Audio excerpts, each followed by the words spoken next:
ഇന്ത്യയുമായി ഈ മാസം അവസാനം നടത്താനിരുന്ന വ്യാപാര ചർച്ചകൾ അമേരിക്ക മാറ്റിവെച്ചു എന്ന് വളരെ പ്രധാനപ്പെട്ട ഒരു വാർത്ത ഈ പ്രഭാതത്തിൽ വരുന്നുണ്ട്. അമേരിക്കൻ സംഘത്തിന് ഇന്ത്യ സന്ദർശനമാണ് തൽക്കാലം മരവിപ്പിച്ചിരിക്കുന്നത്. ഇതോടെ ഇന്ത്യ അമേരിക്ക വ്യാപാര കരാർ അനിശ്ചിതത്വത്തിലായി എന്നും നമ്മൾ കണക്കുകൂട്ടുന്നു. കാർഷിക മേഖലയിൽ വിട്ടുവീഴ്ചയില്ല എന്ന ഇന്ത്യയുടെ നിലപാടാണ് ഇതിന് കാരണമെന്നാണ് സൂചന വരുന്നത്. ബിസിനസ് ഡെസ്കിൽ നിന്ന് കൃഷ്ണ ചെറിയാൻ ചേരുന്നു. Good morning Krishna. ചിങ്ങപ്പുലരിയിലേക്ക് താങ്കൾക്കും സ്വാഗതം. കൃഷ്ണ, ദൂരവ്യാപകമായ പ്രത്യാഘാതം ഉണ്ടാകുന്ന തീരുമാനമായിരുന്നു അമേരിക്ക എടുത്തത്. എന്നാൽ മഞ്ഞുരുകുന്നു എന്ന രീതിയിലുള്ള വാർത്തകൾ വന്ന് നമ്മളത് ആശ്വസിച്ചു. എന്നാൽ ഈ കൂടിക്കാഴ്ച റദ്ദ് ചെയ്തു, തൽക്കാലത്തേക്ക് മരവിപ്പിച്ചു വെച്ചു എന്നറിയുമ്പോൾ വീണ്ടും നമ്മുടെ തലക്കിട്ടൊരു കിഴുക്കാണ് അവരുടെ അമേരിക്കയുടെ. പറയും. Very good morning SKN. Happy ചിങ്ങപ്പുലരി SKNനും നമ്മുടെ പ്രേക്ഷകർക്കും ഒക്കെ ആശംസിക്കുന്നു. അപ്പോൾ ഇന്ന് കർഷക ദിനം കൂടിയാണ്. അപ്പോൾ ഈ കർഷകർക്ക് വേണ്ടിയുള്ള ഒരു നീക്കത്തിലാണ് നമ്മുടെ ഈ ഒരു വ്യാപാര കരാർ ഇപ്പോൾ തട്ടി നിൽക്കുന്നതെന്നാണ് നമുക്ക് മനസ്സിലാകാൻ സാധിക്കുന്നത്. ഈ മാസം 27-നാണ് ഈ വ്യാപാര കരാറിൽ അന്തിമ ധാരണയാകേണ്ടത്. അതിനു മുൻപ് ഓഗസ്റ്റ് 1-ന് മുമ്പ് 5 തവണ അമേരിക്കൻ സംഘവും ഇന്ത്യൻ സംഘവും പരസ്പരം കൂടിക്കാഴ്ച നടത്തിയിരുന്നു. എന്നിട്ടും ഈ വ്യാപാര കരാറിൽ ഒരു അന്തിമ ധാരണയായിരുന്നില്ല. അപ്പോൾ അതിന് അന്തിമ ധാരണയാകാതിരുന്നതിന് പ്രധാനപ്പെട്ട കാരണം അമേരിക്കയ്ക്ക് വേണ്ടി അവരുടെ കാർഷികോൽപ്പന്നങ്ങൾക്ക് വേണ്ടി വലിയൊരു വിപണിയായിട്ട്, അതുകൊണ്ട് ഡംപ് ചെയ്യാനുള്ള ഒരു വിപണിയായി ഇന്ത്യയെ തുറന്നു കൊടുക്കുക എന്നതാണ് ട്രംപിന്റെ ഒരു ആഗ്രഹം. പക്ഷേ അത്തരത്തിൽ വിപണി തുറന്നു കൊടുക്കാൻ ഇന്ത്യ ആഗ്രഹിക്കുന്നില്ല എന്ന് വളരെ വ്യക്തമായി നമ്മുടെ ഇന്ത്യൻ സംഘം പലതവണ അമേരിക്കൻ സംഘത്തെ അറിയിക്കുകയും അതിൽ ഉടക്കി ഈ വ്യാപാര കരാർ ചർച്ചകൾ നിൽക്കുന്ന ഒരു കാഴ്ചയുമായിരുന്നു നമ്മൾ കണ്ടിരുന്നത്.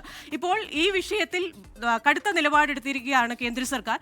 അപ്പോൾ ഈ പ്രധാനമായും പാലുൽപ്പന്നങ്ങളും ഇന്ത്യയിലേക്ക് അമേരിക്കയിൽ നിന്ന് വരുമ്പോൾ ഇന്ത്യയിലെ ക്ഷീര കർഷകർക്ക് വലിയ നഷ്ടമാണ് ഉണ്ടാകാൻ പോകുന്നത്. നമുക്കറിയാം, ഇന്ത്യക്ക് സ്വന്തമായ ഒരു ക്ഷീര സമ്പദ് വ്യവസ്ഥയുള്ള രാജ്യമാണ്.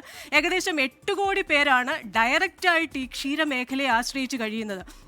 അപ്പോൾ വളരെ വിലക്കുറവിൽ അമേരിക്കൻ പാലും പാലുൽപ്പന്നങ്ങളും ഇവിടെ എത്തിക്കഴിഞ്ഞു കഴിഞ്ഞാൽ 15% ഇന്ത്യൻ പാലിന് വില കുറയുമെന്നാണ് കണക്ക് കൂട്ടുന്നത്. അത് വലിയ നഷ്ടമാണ് ഇന്ത്യൻ ക്ഷീര കർഷകർക്ക് ഉണ്ടാക്കാൻ പോകുന്നത്.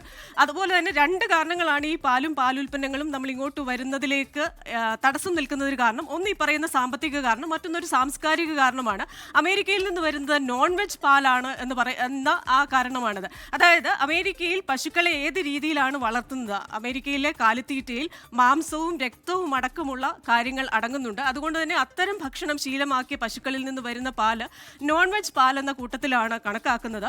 അത് ഇന്ത്യയിൽ കൂടുതൽ നെയ്യും എണ്ണയും ഒക്കെ നമുക്കറിയാം, ഇത് പൂജാ ആവശ്യങ്ങൾക്കായി ഉപയോഗിക്കുന്ന നെയ്യൊക്കെ നോൺ വെജ് എന്ന വിഭാഗത്തിലേക്ക് വന്നു കഴിഞ്ഞാൽ അത് നമുക്ക് സാംസ്കാരികമായി ഒരു ആഘാതം എന്ന രീതിയിൽ വിലയിരുത്തപ്പെടും. ഇതാണ് ഇന്ത്യൻ സംഘം ഉന്നയിക്കുന്ന മറ്റൊരു കാര്യം. അപ്പോൾ ഇത് ഒരു വശത്ത്. എന്നാൽ ചില പഴങ്ങൾ, പച്ചക്കറികൾ എന്നിവയുടെ കാര്യത്തിൽ ഒരു സമവായത്തിന് ഇന്ത്യ തയ്യാറായിട്ടുണ്ട്. അത് അമേരിക്കൻ ഉൽപ്പന്നങ്ങൾ ഇങ്ങോട്ട് വന്നോട്ടെ.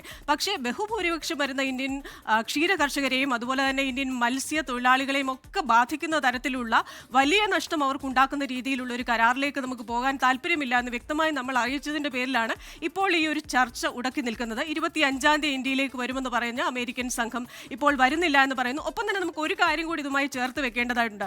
കഴിഞ്ഞ ദിവസം ഈ അലാസ്ക ചർച്ചകൾക്ക് മുമ്പ് US ട്രഷറി സെക്രട്ടറി ആയിരിക്കുന്ന സ്കോട്ട് ബെസന്റ് ഒരു കാര്യം പറഞ്ഞിരുന്നു. അലാസ്ക ചർച്ചകൾ ഒരു പരാജയമാണെങ്കിൽ ഇന്ത്യ-US വ്യാപാര കരാർ അത് അനിശ്ചിതത്വത്തിലേക്ക് പോകും, വീണ്ടും ഇന്ത്യക്ക് മേൽ താരിഫ് വരുമെന്നൊരു സൂചന നൽകിയിരുന്നു. അതുകൊണ്ട് തന്നെ അതും ചിലപ്പോൾ ഒരു കാരണമാകാൻ സാധ്യതയുണ്ട്. SKN.